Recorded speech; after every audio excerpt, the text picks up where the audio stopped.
versículo de número 14 ao 21. Efésios 3, versículo 14 ao 21. Amém? Acharam aí? Efésios 3, 14 ao 21.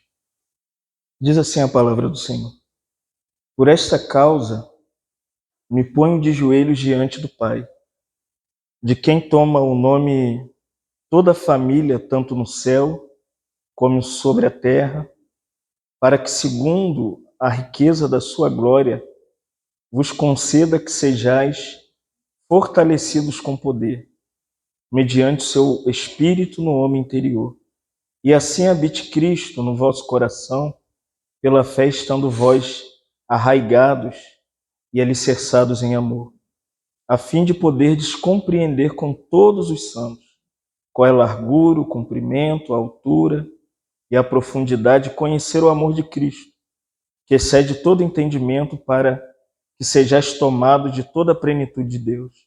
Ora, aquele que é poderoso para fazer infinitamente mais do que tudo que pedimos ou pensamos, conforme o seu poder que opera em nós. A ele seja a glória na igreja e em Cristo Jesus por todas as gerações, para todo sempre. Amém. Obrigado, Senhor. Obrigado pela alegria da comunhão dos irmãos, podermos adorar o Senhor juntos nessa noite, vermos a presença do Senhor entre nós. Continua falando conosco, Espírito Santo. Fala o nosso coração, fala a cada um de nós nesse lugar. Em nome de Jesus que oramos. Eu acho que os irmãos são bem familiarizados com a carta de Paulo aos Efésios, né? E Efésios, a gente poderia dizer que é uma carta que nos coloca naquela parte mais elevada daquilo que Deus tem para mostrar para a igreja. E se a gente for olhar, a carta ela se divide em duas partes. São 6 capítulos, e a gente poderia dividir os 3 primeiros capítulos naquilo que a gente chama de ensinamento. Paulo está muito preocupado em, inicialmente, fazer com que a igreja em Éfeso entendesse o encargo do Senhor para aquele tempo. Mostrar tudo aquilo que eles eram em Cristo Jesus. Toda a realidade do coração do Senhor para a igreja. E a segunda parte, que vai do capítulo 4 ao capítulo 6, a gente poderia dizer que é Paulo levando a igreja a praticar o que eles haviam aprendido. Porque não tem sentido conhecer sem viver. É impossível saber alguma coisa que na sua prática, no seu viver diário, na sua vida de igreja, na sua vida de comunhão com sua família, na sua vida social, no seu trabalho, na sua escola, ou qualquer ambiente da sociedade que você se relacione com pessoas, é natural que você viva o que você prega. Senão tem algo muito estranho acontecendo com a sua experiência de conhecer Jesus Cristo. Então Paulo, ele diante dessa pressão grandiosa de levar os efésios a entender tudo que Deus havia feito por eles e a condição miserável em que eles foram achados, a única solução de Paulo é se prostrar diante do Senhor. Eu acho que o melhor lugar que a gente deveria se colocar pela igreja de Jesus é, como o versículo 14 Paulo diz, por essa causa. Então tinha alguma coisa muito grande na vida de Paulo, no ministério de Paulo, no seu chamado, que se tornou uma causa. Uma causa é uma visão, é uma direção espiritual que Deus havia dado a ele. Mas quando que essa causa de Paulo começa? Quando ele é salvo, irmãos. Quando ele perseguia a igreja em Atos 8, entrando pelas casas, matando os crentes. E ele perseguia a igreja, ele pediu carta e autorização dos principais sacerdotes. E ele foi de encontro à igreja em Damasco. E no caminho de Damasco, quando ele estava indo para encarcerar os crentes, algo sobrenatural aconteceu. O Senhor apareceu para ele. Ele viu uma luz, e a luz ela fez com que ele caísse por terra. E ele ouviu uma voz que dizia: Saulo, Saulo, por que me persegues? E ele confessa. Ele diz: quem és tu, Senhor? E o Senhor virou para ele e disse: eu sou Jesus. Aleluia, amém, irmão? O encontro pessoal de Saulo que se torna a sua causa, por essa causa. Que causa? É sobre a pessoa de Jesus. É quem ele viu. E essa causa, que é a pessoa de Cristo, na sua salvação, ele começa a viver em torno dessa pessoa gloriosa, essa pessoa bendita. E quando ele vai dar testemunho acerca da sua salvação, em Atos capítulo 26, versículo 19, quando ele está diante do rei Agripa, essa causa ganhou um aumento, uma amplitude na sua experiência. Ele vai dizer assim: ó rei Agripa, eu não posso ser desobediente à visão celestial. Oh, irmãos, a causa dele se tornou uma visão, um arranjo, um plano, um propósito, uma direção, uma meta. Qual é a sua causa, irmão? Para onde você está indo? Qual é a sua direção? Quem você está vendo? Que seja Cristo, amém, irmãos? Ele falou: eu não posso ser desobediente à causa que eu vi, irmãos. Ele diz: por essa causa eu me ponho de joelhos e tomo o nome de toda a família, tanto no céu como na terra. Não há nada mais urgente do que essa causa nos prostrar. Amém, irmão? Você tem se prostrado pela visão espiritual que Deus tem te dado? A comissão que Ele tem te dado? Ou você tem permanecido de pé, ali naquele ambiente confortável, irmãos? Eu acredito que a visão que Deus nos tem dado tem que nos fazer prostrar diante do Senhor Jesus Cristo, para que a gente fique ali na presença dele. E aqui o sentido é que Paulo estava orando. A causa nos torna homens de oração, mulheres de oração, jovens de oração, uma igreja de oração. Irmão, se o propósito que Deus tem para nós como igreja não nos torna homens e mulheres de oração, não é nenhum propósito, não tem nenhum sentido, não tem nenhuma direção. É a oração, irmãos, que move tudo aquilo que Deus precisa fazer na sua obra. É a oração que dá discernimento e comissão para aquilo que o Espírito Santo tem que fazer na vida da igreja. Não são os nossos métodos, os nossos achismos, as nossas teologias. Embora são coisas boas, são coisas que acrescentem, mas de fato, eu sou como os discípulos do Senhor, que depois de ouvir aquela enorme lista do Sermão do Monte, eles falaram assim: é difícil viver e praticar esse monte de coisa que tu nos ensina. Então eles pediram uma ajuda ao Senhor. Senhor, nos ensina a orar. Irmãos, eu acho que a gente precisa aprender a orar, amém? E o Senhor falou: então vós orareis assim: Pai nosso que estás nos céus, santificado seja o teu nome. Venha a nós o teu reino, seja feita a sua vontade, assim na terra como no céu. Irmãos, nós precisamos primeiro, a nos colocar da presença do Senhor, é reconhecer em primeiro lugar que nós somos dependentes do Pai e que não tem como caminhar sem a paternidade de Deus, sem seu louco amor, sem o seu cuidado, sem o seu carinho, sem o seu abraço, irmãos. A verdadeira maneira de se prostrar de joelho e tomar o nome de toda a família no céu e na terra é confessar primeiro: Pai, cuida da gente. E Jesus, ele toca no relacionamento.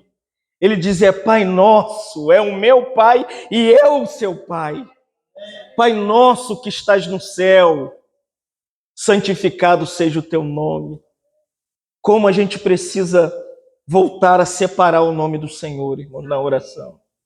Nós misturamos o nome do Senhor com um monte de coisa, com o que a gente pensa, o que a gente acha, o que a gente quer, irmãos, e na verdade, o que nos prostra diante do Pai, para tomar o nome de toda a família de Deus, é reconhecer o nome que está acima de todo nome, nenhum outro nome, nenhuma outra coisa, nada, irmãos. A nossa oração, ela começa com o Pai e a exaltação da santidade do nome de Deus. Santificado seja o seu nome, venha a nós o teu reino. Nos governa. A nossa oração deveria ser pelo governo de Deus em Cabo Frio, pela autoridade de Cristo nas famílias em Cabo Frio, na universidade, na escola, nos ambientes de trabalho, irmãos. Como nós precisamos entronizar esse reino nessa esfera tão caída dessa cidade. Com cada canto tem um grupo, tem alguma coisa. Mas não é isso que o Senhor quer. O Senhor quer homens prostrados diante do Pai, que tomam o nome de toda a família nos céus e na terra, de joelhos, clamando ao Senhor: venha o teu reino, traz o teu governo, estabeleça o seu senhorio, governe essa cidade. Como a gente precisa. Esse é o encargo de Paulo inicialmente. Para quê? Ao versículo 16, para que, segundo a riqueza da sua glória, é para que Deus manifeste aquilo que é de maior glória para Ele, não é para a gente. É para que Deus seja glorificado em todas as coisas. Às vezes a gente acha que orar, para que as coisas aconteçam, que as coisas se realizem. Deus faz, irmãos. Deus opera. Deus manifesta. Deus usa as pessoas. Mas eu vou te dizer aqui, Paulo está dizendo, é para que Deus seja engrandecido em todas as coisas. Se Deus for o centro, irmãos, tudo é periférico. A saúde é periférica, a comida é periférica, o carro novo é periférico, a casa é periférica, os filhos é periférico. Se Cristo tem glória, tudo não tem mais sentido. Se Cristo é tudo, tudo é tudo e acabou. Não tem mais nada o que buscar senão Ele, a glória dEle, a beleza dEle, a santidade dEle, o reino dEle, o nome dEle, irmãos. É isso que Paulo está dizendo, a riqueza da sua glória. Eu não sei se você está entendendo o que eu estou falando. É que Deus é riquíssimo. É que Deus tem tudo. E Ele é glorioso. E Paulo continua dizendo: vos conceda que sejais fortalecidos com poder. Olha que lindo, mediante o seu Espírito Santo no homem interior. Você quer poder? Ora, amém? Quer poder? Santifica o nome de Deus. Separa o nome de Deus. Coloca Deus como proeminência e o princípio de todas as coisas. Como que vai ter poder se não santifica o nome de Deus? Essa palavra poder é aquela de Atos capítulo 1, versículo 8. Mas recebereis poder ao descer sobre vós o Espírito Santo e sereis as minhas testemunhas. Para que ter poder? É para testemunhar sobre Cristo. Para anunciar as riquezas do Evangelho para essa sociedade caída, irmãos. Só que Paulo diz aqui, esse poder é mediante o seu Espírito Santo no homem interior, que é a sua alma. Se você não ora, você vai ficando seco. Já percebeu que vai dando aquela secura? Você vai ficando estéril. Seu ser vai ficando incomodado. Você não tem satisfação ao limpar a casa, a cuidar do carro, a cuidar dos filhos.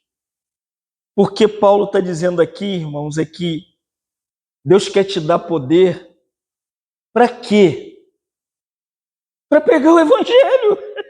Não tem outra questão suprema do que pregar. Para que é poder? É para me exibir na reunião? Não, irmão.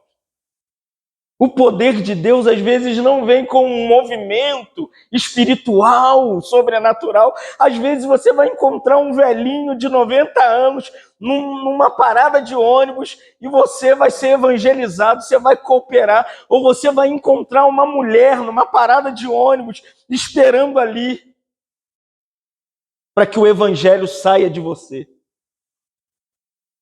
Deus opera nas coisas simples também. Então, os mínimos detalhes é o caminho que o poder de Cristo no homem interior da sua alma pode ganhar o coração das pessoas. Então, se abra para esse poder, amém? Abra-se para esse viver poderoso do Senhor na sua vida. E no versículo 17, Paulo dizia assim, e é muito interessante que Paulo usa uma expressão aqui, ele chama de habitar Cristo. Essa expressão é tabernacular. É que Cristo quer fazer de você a morada dele. Cristo não quer vir e sair, não, irmãos. Cristo não quer ser uma pessoa meio residente na sua experiência com ele. Hoje eu encontrei, Cristo veio, mas amanhã Cristo não está lá. Não, irmãos, habite Cristo, amém? Deixa Cristo morar com você, mover essa casa cheia de cômodos. Às vezes essa casa espiritual, ela precisa ser alcançada em algumas áreas do seu coração. É interessante que Paulo diz, habite Cristo no vosso coração.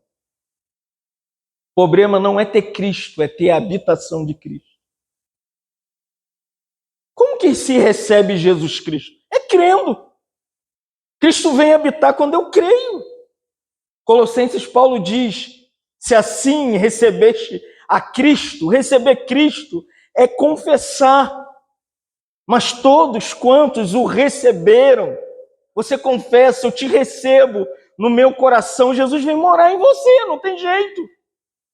Agora é verdade, será que ele habita em você de verdade? Todas as áreas da sua vida já são conquistadas por ele? Ou você ainda está perseguindo os seus sonhos, seus planos, a intenção do seu coração? Irmão, não faz isso, amém? Deixe seu coração ser habitado pelo Senhor.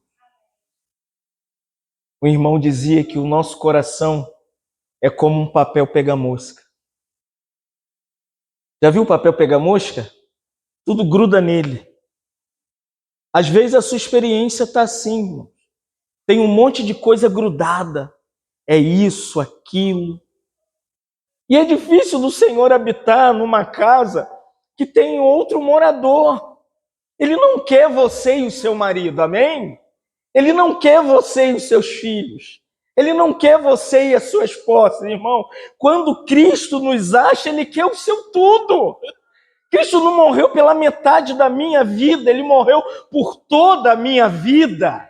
Ele me quer por completo, ele me quer por inteiro, irmãos. Às vezes a gente dá um pouquinho do coração para Jesus.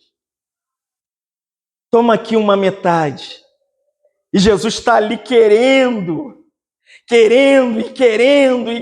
ganhar, e querendo morar, e querendo habitar. E a gente fica ali, né, meio que introspectivo, tentando entender por quê e por quê. É porque você ainda não entregou seu coração para ele. Mas como que é isso, irmão? Paulo diz assim, a palavra está perto de ti, na tua boca e no teu coração, irmãos. Essa palavra aqui parece que está longe, mas não. Paulo disse, se com a tua boca confessar, em teu coração crer que Deus ressuscitou Jesus Cristo dentre os mortos, você será salvo. Amém, irmão? Abre o coração, dê seu coração para Ele. É difícil, Se lembra do jovem rico? Quando ele se aproximou do Senhor, ele disse: Tu és um mestre muito bom. Todo mundo admirava Jesus. E Jesus não tem conversa, irmão. Jesus falou: então tá bom. Você conhece os mandamentos? É todos eles. E ele deve ter citado para o Senhor o primeiro mandamento, o segundo mandamento, o terceiro, o quarto, o quinto, o sexto, o sétimo, o oitavo, o nono até o 10º mandamento. Tá tudo legal conhecer a lei de Deus. Mas quando Jesus olhou para aquele jovem, ele era rico. Você já viu um homem rico? Tipo o dono da Amazon? Ou o dono do Facebook, da Meta? Você imagina como pregar o evangelho para esses homens ricos? E Jesus, ele é muito radical. Jesus olhou e mirou o coração daquele jovem. O que estava no coração era o impedimento para seguir Jesus, irmãos. Não era conhecer lei, nenhum mandamento. Era o coração que não era entregue ao Senhor. Jesus olhou e falou: você tem muitas coisas. Seu coração está cheio de coisas.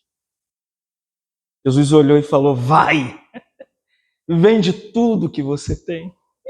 Imagina como você vai... Imagina você chegar para Bill Gates, que é o criador da Microsoft, e dizer para ele: dá tudo que você tem e vem seguir Jesus. Irmão, é uma piada. Foi isso que o jovem rico ouviu. Vai, vende tudo e dê aos pobres e siga.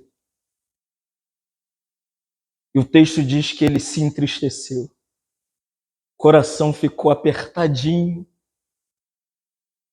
Por que eu tenho que dar para te seguir? Por que eu tenho que perder? Por que eu não posso ter tudo que eu quero? Tudo que eu desejo, as coisas que eu amo?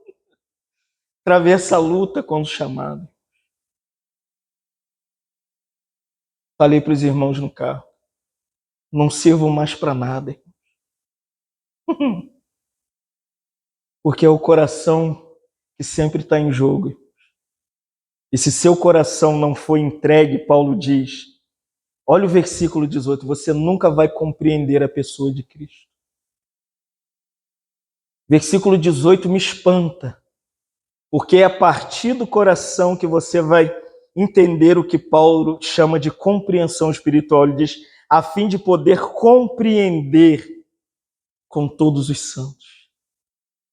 A gente chega numa comunhão e a palavra está ali liberada, o Senhor está falando, e a gente fala, o que está acontecendo? Mas que Espírito Santo é esse? Que mover é esse? Que ação sobrenatural é essa? É porque você ainda tem algumas coisas no seu coração. Você está preso. Você está em alguns lugares. Parece que você está sentado aqui, mas você está lá fora. Você está aqui. Mas o seu coração está no fantástico, está no futebol, está na série que você quer terminar de ver, está naquele emprego que você está almejando, está no seu filho, está nisso, está naquilo. E é impossível compreender a grandeza de Cristo se seu coração não é só dele. Porque Paulo diz, para que compreendamos com a igreja espalhada em toda a terra, a largura de Cristo, o comprimento de Cristo, a altura de Cristo e a profundidade de Jesus Cristo. A gente fica na periferia, nunca entra, não se dá, não se entrega. Fica ali, irmãos. Fica ali esperando, igual paralítico, no tanque de Betesda. Não tem ninguém. Estava ali a vida toda. Igual o homem na Porta Formosa. Não tem quem me dá nada. Ah, irmãos, se seu coração entendesse a grandeza de Jesus Cristo. O Jesus Cristo que é largo, comprido, alto e profundo. Cristo não é isso aí que você está buscando, não, irmão. Cristo é maior do que isso, amém? Ele é muito maior. E ele é muito melhor do que essas coisas. Por isso que Paulo aqui coloca no superlativo, é muito grande. A largura, comprimento, a altura, a profundidade, irmãos. Quem o encontrou não quer mais nada, amém? Não deseja mais nada, não ambiciona mais nada, não persegue mais nada. Sua vida é para viver em torno dele. Imagina a mulher de João 4, junto ao poço, o tempo inteiro buscando água, caçambinho, joga caçamba, pega a água e volta, e tem um homem, tem outro homem. Até que perto do poço, esse homem largo, comprido, alto e profundo se aproximou dela. E na sua humanidade, ele falou assim, eu estou com sede. Que incrível, né? Que Cristo amável, irmão. Ele se aproxima dela como um homem como ela. E ela diz para o Senhor, Senhor, no bom sentido, né? Tem ninguém aqui que vai tirar água, esse poço é profundo. Difícil, irmãos. A gente realizar qualquer coisa nessa nossa mente carnal e caída, né? Entender que ela estava diante da fonte da água da vida. Aquele que é largo, comprido, alto e profundo, estava ali, maior que o poço de Jacó. E Jesus fala, mulher, se tu soubesses quem fala contigo, tu lhe pediria e eu te daria a água da vida.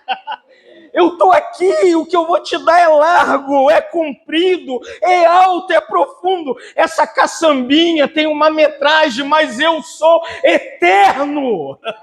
Não há nada que possa me colocar em nenhum lugar, em nenhuma esfera, irmão. E ela falou, então, dá-me de beber, pois tenho sede. Você está com sede, amém? Você tem sede, irmãos?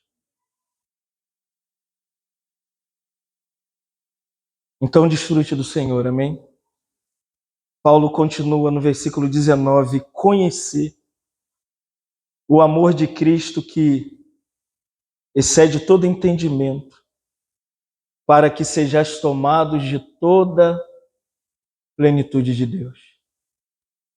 Aqui, Paulo está manifestando que esse Cristo do versículo 18, que é largo, comprido, alto e profundo, ele se revelou no seu grande amor para nós. A história da mulher do poço é Cristo se revelando como o amado da alma dela. Nada, nenhum homem poderia saciar a sede interior dela, do homem interior dela. Só Cristo terminaria com a busca e as preocupações e os desejos dela. Embora ela argumente com ele. Você não sabe quem cavou esse poço? Foi o nosso pai Jacó. Ela conhecia muito de religião, irmãos. Mas Jesus não é uma religião, amém, irmãos? Ele não é um religare, ligar-se a Deus novamente. Jesus é essa pessoa que nos ama de forma louca. Quando você entra em João 5, você vê aquela multidão seguindo Jesus. E de um lado para o outro, Jesus fazendo milagres e operando. E revelando esse amor para todos os homens. Quando chega em João 6, ele diz: eu sou o pão vivo que desceu do céu, e aquele que de mim comer, por mim viverá. É o amor de Cristo, que sacia a mulher com sede, que alimenta o faminto.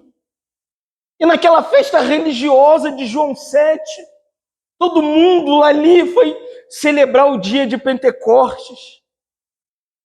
E passaram ali todos aqueles dias fazendo festa para Deus, sem Deus. No último grande dia da festa, Jesus se levantou com quem estava na festa e falou: quem tem sede, venha a mim e beba, porque do seu interior fluirão rios de água viva. Mas como assim eles não estavam numa festa sagrada para Deus, com as coisas de Deus, com o sagrado? Mas Deus não estava lá, Deus estava em Cristo, irmãos. O amor de Deus manifestado na pessoa do seu Filho, revelando-se ao homem, se mostrando, atraindo, convertendo as pessoas. É o amor de Cristo, que para a mulher pecadora também é revelado. Acusada, maltratada, maltrapilha, abandonada, usada, prostituída, levaram ela para o amado de Deus, cheio de pedras. E quando ficaram diante do Senhor, não puderam fazer nada. Jesus baixou a cabeça e começou a escrever na terra. Não sei, ninguém fala o que é. Sabe, pastor? Difícil. Nenhum comentarista ousa dizer o que Cristo escreveu. Mas o texto diz que eles começaram a ser acusados na sua consciência, do maior ao menor. E ela estava ali, diante do amado de Deus, esse que Paulo diz é o amor de Cristo, é o ágape, é o amor revelado para os homens. Cabisbaixa, né, irmãos? Você já fez uma trampolia que chegou em casa e não tem muito o que falar, né, Paulo? A gente baixa a cabeça esperando a advertência, uma chulipinha. E quando ela levantou, ela falou: mulher, Jesus falou: mulher, onde estão os seus acusadores? Aleluia! O amor de Cristo nos livra das acusações, nos livra dos temores, dos dedos apontados, das críticas, das falsas moralidades, irmãos. E ali ela falou: não tem ninguém aqui, Senhor. Estava diante do amado de Deus, que é Cristo. O amor de Cristo falou para ela assim: olha, vai e não peques mais. É o amor de Cristo, irmãos. É o amor grandioso que nos captura e nos ganha. E Paulo diz que agora o que é louco é que Paulo diz: se você conhecer esse amor, ele vai exceder o seu entendimento. Você vai ficar naqueles porquês. Por que eu sou assim e Deus me ama? Porque é assim. Por que eu erro e Deus me quer? Porque é assim. Porque eu tropeço e Deus ainda quer e vem ao meu encontro diariamente. Porque é assim. O amor de Cristo que você conhece, ele excede a sua mentalidade caída. Essa mente que você tem, que fica razoando, é certo ou errado? É verdade ou é mentira? É seco ou é molhado? É frio ou é calor?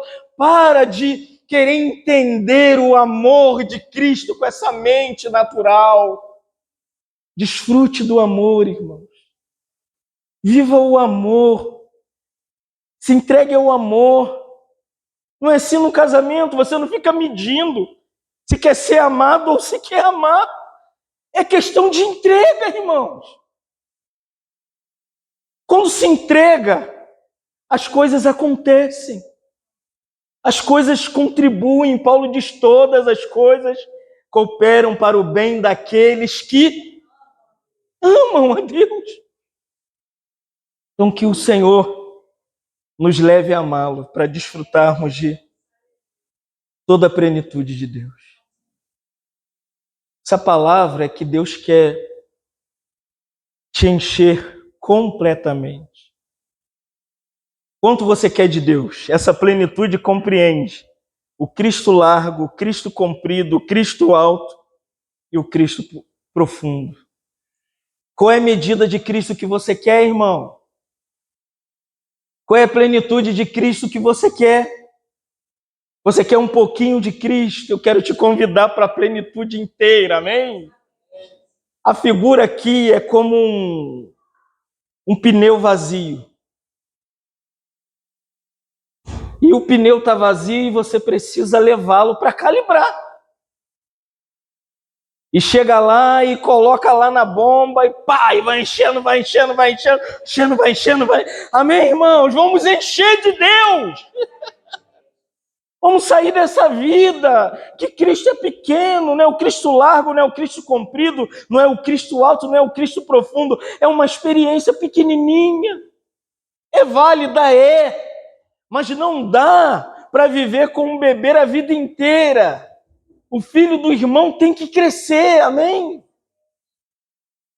Ele tem que virar pré-adolescente, adolescente, homem, maduro, casar, criar seus filhos. É isso que Paulo está dizendo para que desfrutemos de toda a plenitude de Deus. Não tem um pouquinho de Deus, irmão. Perguntaram para John Stott na conferência de Keswick. Já sabia que o Senhor ia o chamar. Está no livrinho chamado Discipulado Radical, da editora Ultimato. E perguntaram para o irmão John. Ele era chamado de tio John, né? Tio John, e como vai ser a eternidade? Ele já estava entrando, depois da conferência ele dorme. Ele falou, vai ser assim, Deus me encontra e eu encontro. Deus me quer e eu quero, Deus me deseja e eu desejo. Ele usa um termo que eu falei, gente, é muito infantil. Ele falou, lá nós vamos brincar de pique-esconde com Deus. Oh, irmãos.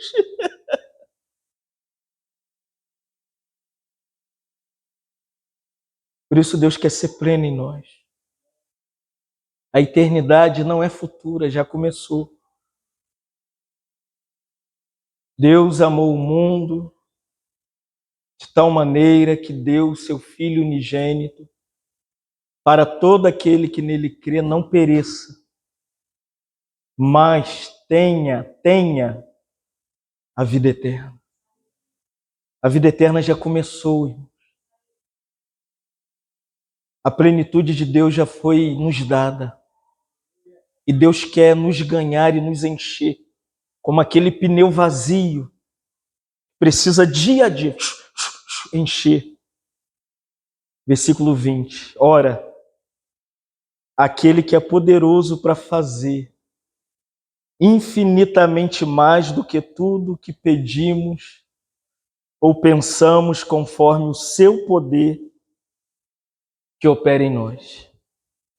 Então, dentro dessa plenitude, irmãos, com essa vida de oração, essa vida de ter o homem interior cheio da presença de Jesus Cristo, com o coração aberto para que Cristo tome todo o nosso ser, para que a gente compreenda a sua grandeza, que é a sua pessoa, que é larga, comprida, alta e profunda.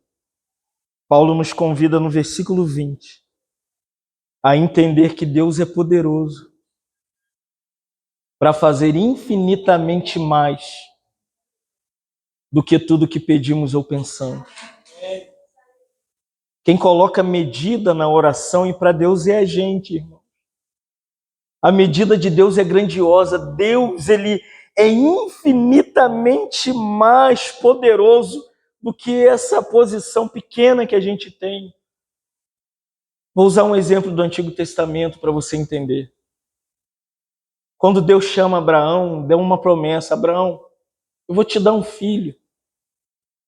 Você só tem que crer no que eu estou te falando. Vai vir fome na terra e eu vou sustentar você. Não precisa descer para o Egito. Fica aí em Canaã que eu vou sustentar você, a sua casa, a sua família. Abraão não creu na promessa para o filho. Abraão não creu na providência de Deus, que Deus poderia o alimentar, que é esse versículo 20, que Deus era poderoso para fazer infinitamente mais do que tudo que pedimos ou pensamos. A gente fica limitando Deus, colocando Deus dentro de um quadradinho e dizendo, né, se tu quiseres, irmãos. Isaías diz, quando houve aquele cataclismo em Israel, Isaías falou, Deus rasga os céus e desce. Às vezes a nossa oração tem que trazer isso que Paulo está dizendo, que ele é poderoso para rasgar os céus e descer e operar em áreas da nossa vida que nós não conseguimos ver, que a gente não consegue entender, que a gente não compreende, que a nossa fé balança e que a nossa fé fica limitada. Senhor, nos dê graça, irmãos, para ver que Deus é poderoso para fazer infinitamente mais do que tudo que pedimos ou pensamos. Foi justamente essa palavra poderoso que Deus usou para Abraão. Depois que ele gerou Ismael, 13 anos Deus ficou sem falar com ele. Não sei o que ele ficou fazendo 13 anos. Ficou vivendo a vida dele, né? Sem a presença de Deus, sem a voz de Deus, sem a palavra de Deus. Só que depois de 13 anos, Deus apareceu para Abraão e diz assim, Abraão, eu sou o Deus o quê? Todo poderoso. Aqui Paulo dizendo, Deus é poderoso. A palavra hebraica é El Shaddai. Quer que eu traduza? El Shaddai, não se espante. Significa uma ama que amamenta os seus filhos no seio. As mães amamentaram os filhos aqui? É o lugar de maior cuidado, de aconchego, de amor, de completude, de abraço, de carinho. É por isso que você tá esse galegão aí, ó, que é mamão no peito. Não ficou tomando leitinã na garrafinha. E tem crente querendo tomar leitinã. Fica tomando chuquinha. Não, irmãos. O nosso Deus é o Deus todo suficiente. Ele é poderoso para fazer infinitamente mais. Até onde você vai? Até onde sua fé te leva, irmãos? É onde Deus entra e faz o que você não pode fazer. É quando o câncer vem, você se entrega. Né, irmão José? Cheguei até aqui, já criei os netos, os bisnetos. E de repente Deus vai lá e com a quimioterapia e começa ali a agir no seu ser. E de repente Deus te tira daquele lugar da morte. Deus vai te tirar da morte, irmão. Porque Paulo está dizendo, é muito mais do que pedimos ou pensamos, de novo a palavrinha, conforme a palavra poder. É poder que opera em nós. Primeiro o poder para evangelizar e depois o poder para curar, o poder para restaurar, o poder para abrir horizontes aonde você não vê, o que você não entende. Deus vai abrindo caminho onde não tem.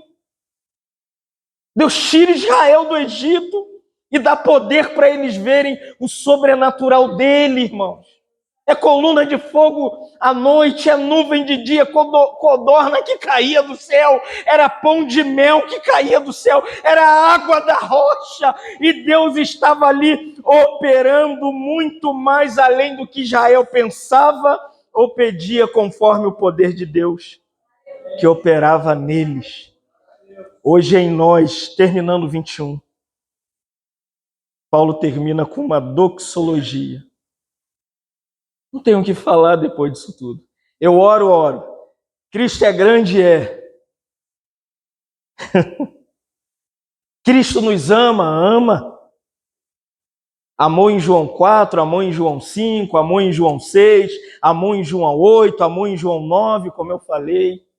Mas aqui Paulo termina dizendo assim: a ele seja a glória na igreja.